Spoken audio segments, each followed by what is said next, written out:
Greetings and salutations. This video is intended to be an Empyrion video, but the reason why I'm in 7 Days to Die, right, is because I gotta turn the volume down. I've had the volume super loud because I've been immersed into the zombie experience. There we go.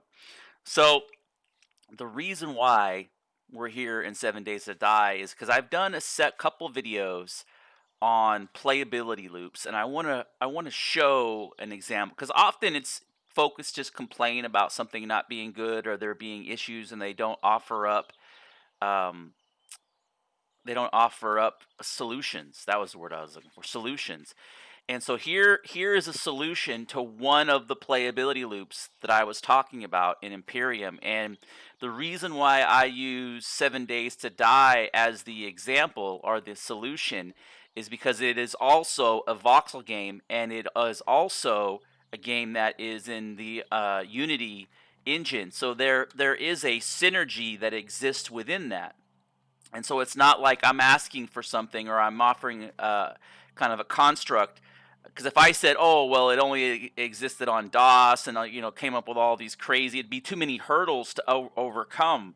But here is an implementation of the process that is just done so streamless, What are you buying today? right? So first of all, fairly attractive woman. But this is a playability loop that I was referring to. You interact. Voiceovers are fantastic. Modeling is. I didn't realize that the models in a voxel game could be so good. And what they've done here in 7 Days to Die is I would love to see the quality of models in Empyrion that would help with immersion so much because, like, the horror or the nightmare in Empyrion, oh, it's rough. It's rough. And knowing that both these games are voxel and both these games exist in Unity, it kind of elevated my expectation on what is possible in Empyrion. And but here, let's say you can either buy or sell, and or you can. Do you have any jobs? Oh, I already have a job. Shit. Okay, my bad. But she goes through a series, and see, there's the job over there. And she'll go through. She'll give you like 5 choices. So my recommendation. I don't have a boomstick. My recommendation for Imperium is all of those planetary stations. I realize this is kind of far more complex as I go through that scenario. Um, as they go through the galaxies, because it's hard to, but the missions would have to be like kill 5 drones, right? Because you could do that anywhere. You wouldn't have to do that. Kill 5 drones. And it's up to the developers to come up with a series of missions. Like here, they do the clear the zombies, they do the fetch quest, and they do something else which I don't remember. But the whole construct of having this mission, and when you go turn stuff in, here I'll go do this mission. It's relatively pretty close. And I was like, I don't really. I'm kind of burned out on the zombie apocalypse, And I've watched some YouTubers who have done some, but like here's an enemy, and I'm gonna boom, and look at the flame come out of the end of this boomstick, right? I gotta reload. I've been making ammo. I've been getting serious about this boomstick, so. And look at that head and that like squirt of blood that comes out. I mean, fantastic. I didn't realize the models could be that good. I know I've said this twice on a voxel game, and also in Unity. Unity has come a long ways because it used to kind of be like the cheap asset grab that everybody went to in order to kind of put their game out on Steam.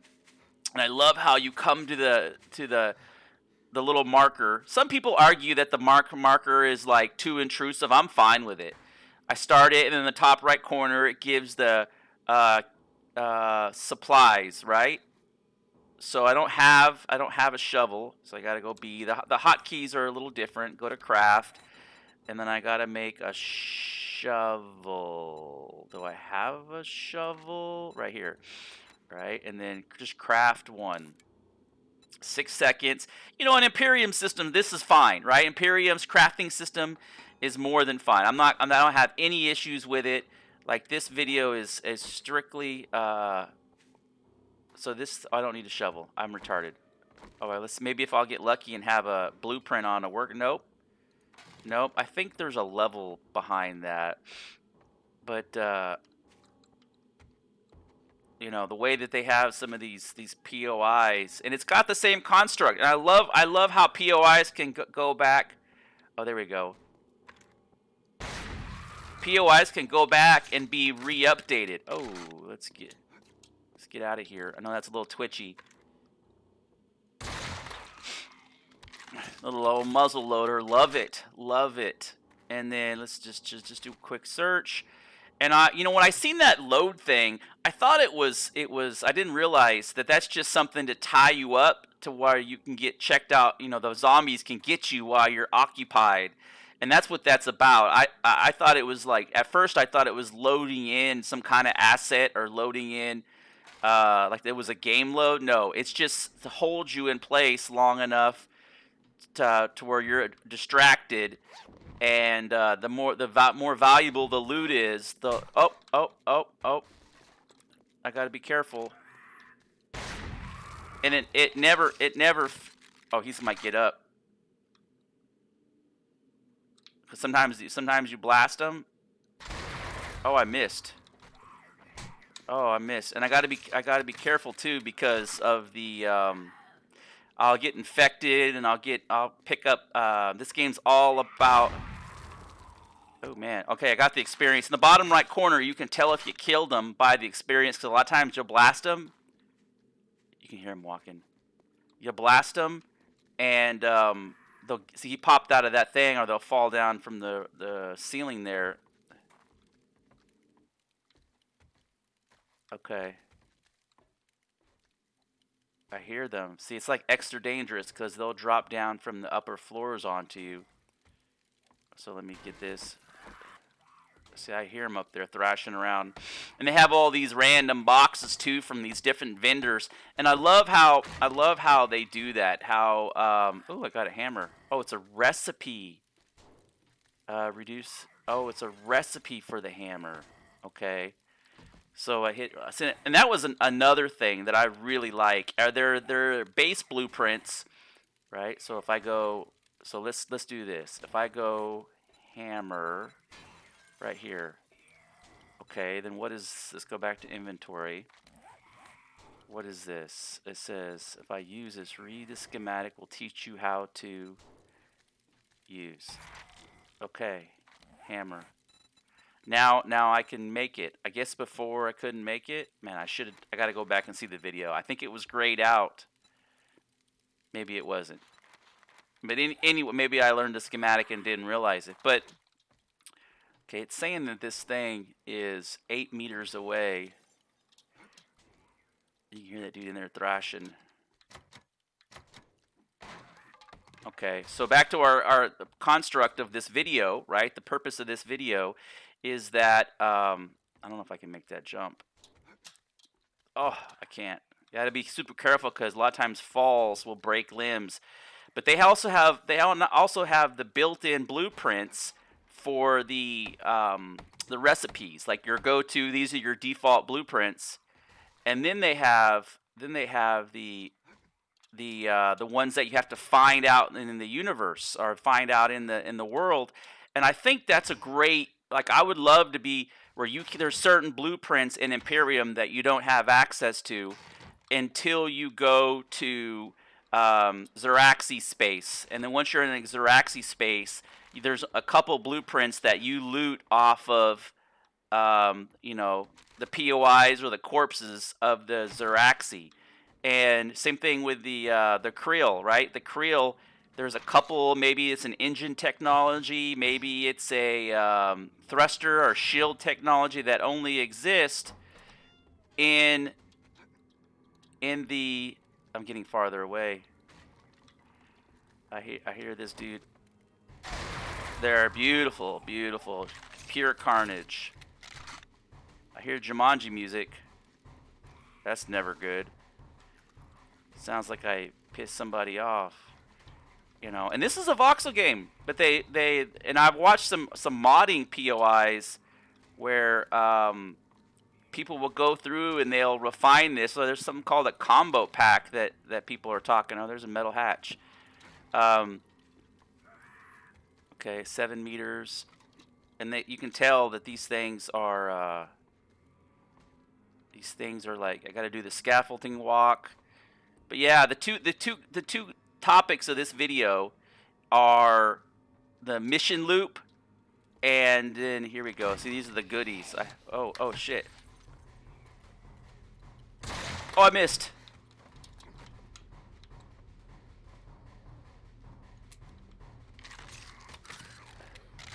Oh. Okay.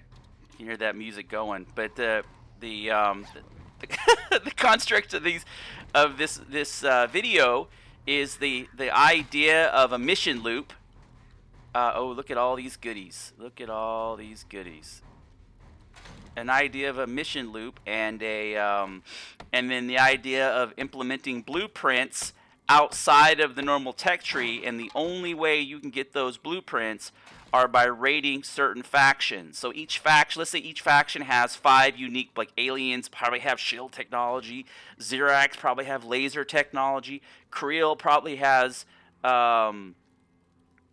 thruster technology, you know, and then the humans make good lights, right? They make good light bulbs. I don't know. I'm just but that's, I would like to see that would cause that playability loop to farm those factions until you got those recipes. And this is like the 3rd video I've done on this playability loop, but it just shows. Okay, where's this guy at? I know he's down here, but it creates this. You know, I'm kind of burnt, to be honest. I'm kind of burned out on the zombie apocalypse, kind of like shitty ass junk weapons. And you know, I like that Empyrion is kind of this space modern. There he is. I can't wait until I research a little bit more of this and I get some more of this dismet. Let's see. I don't think I gotta go. I'll blast. What I'll do is I'll blast the right here. Beautiful carnage. And so the models, and I realize models cost money, but man, good models really make the game. They do. So I hear it says, oh, I didn't get to find the White River supply. So I didn't, like, man, I got a bunch of good stuff. So it's 6 meters. Oh, here it is, right in the front door.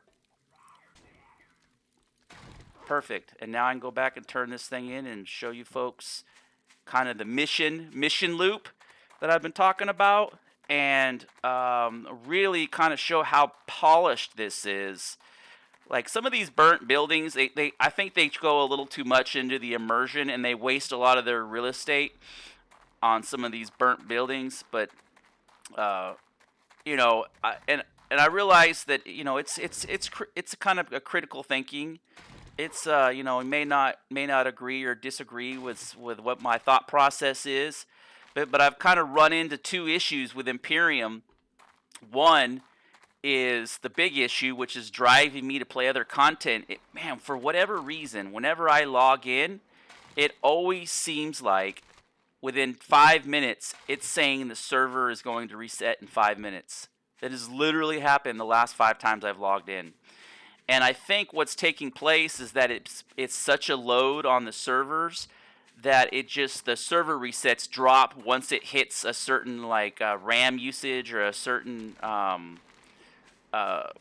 resource usage, and it's like, okay, we're out of resource memory. We need to do the reboot. That's the only thing I can think of, because it's happening like every hour to 2 hours. And I think if they were to change the warp system to where you can set waypoints and you skip all the individual warps along the way, it ultimately would reduce those system resources down, and it would reduce that reboot time that constantly takes place. Okay, we're coming to a closure. I just want to show this, right? I love her little fanny pack, by the way. So I get to pick. And this is a critical point of this. So I have a magazine mod, increases magazine capacity, or I get, what's this for though? Magazine capacity. It doesn't say, I guess it's all weapons? 44. I'm gonna go with the mod. Okay. Complete. Beautiful. And then we say, do you have any jobs? Boom. And she's got 1, 2, 3, 4, 5 jobs, and this is how far away they are. And this is perfect. This is perfect. Little dialogue system. I can just click the dialogue box. Fetch 200 meters away. Boom. Boom. Right? A little audio. It gives relatively good experience. Like it's hard to this is day 3.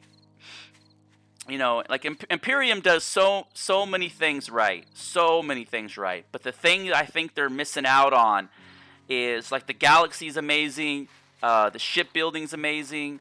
You know, they've done really great things. But I've kind of come to this point to where the POI, some of the POIs along the way have become extremely dated and need to be updated. I'll fly down to the planet and I'll search the planet, and I can just tell, like, there's like 40 or 50 POIs that are just like, I don't want to say junk, but they're kind of placeholders. You know, some of the ancient ruins that are, when you go there, there's nothing there. There's no, like, you know, buried technology, or no, you know, there's no story tied into it. There's no, like, scripts that you collect 20 scripts, you unlock some ancient technology. So here's this mechanic. You just go here and you say, fetch. Boom. Okay. It says 12 meters away. And so I used to systematically go through here and search these POI. I should have cleaned my inventory out. I messed up. But I used to systematically go through and just scrub these POIs. I stopped doing that. And here it is. And I just started doing, okay, that's locked up. Let's see, a little bit of, always got to check for food. That's the big issue that I've been having. Some coffee. Let's see. Okay. Little pipe, little blender buster. Okay. We're almost out of here. Whoa! Look at that. Whoa! And then I woke them up. Oh, shit. It's nighttime. Oh, shit. Oh. I didn't realize it was as late as it was. I wasn't paying attention. Okay, now I have to hide. Ooh, you see that sprint? She even got up and, like... So now I basically, this is the one downside to this game that I do not like, is after 2200, they go ham. They go into full sprint mode, and it's like their hit points increase, because you see I blasted her twice. Oh, and you could just hear them outside creeping too, like stuff spawning in, and it's so as long as I don't move. Then I'm good. But, you know, I mean, you can hear about. Oh, he's right there. You see.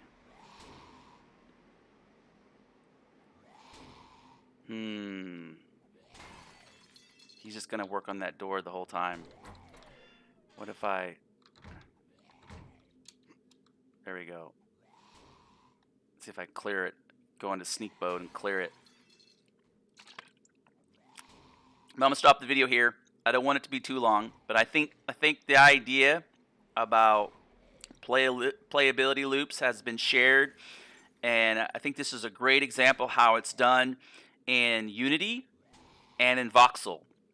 And you know, it kind of has changed my perspective of how good models can look in a voxel Unity game. But as always, thanks for watching.